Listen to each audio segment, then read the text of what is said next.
Hey guys, in this video I'm going to show you how you can add Printful to your Wix website. So once we have opened the Wix website editor, we want to click on Add Elements from the left hand side. And here we will search for Printful like I have already. So just search for Printful and you will be able to see this application. So we want to click on Open here. It will take us to the app market.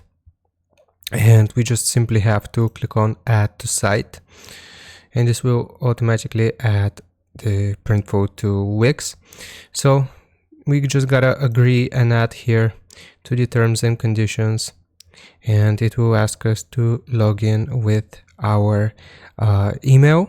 So if you don't already have an account, you can sign up with your email, or you can use Google to log in, so on and so forth. And basically after you have logged in from this page, then it will automatically be added to your Wix website and you can start integrating Printful with your website.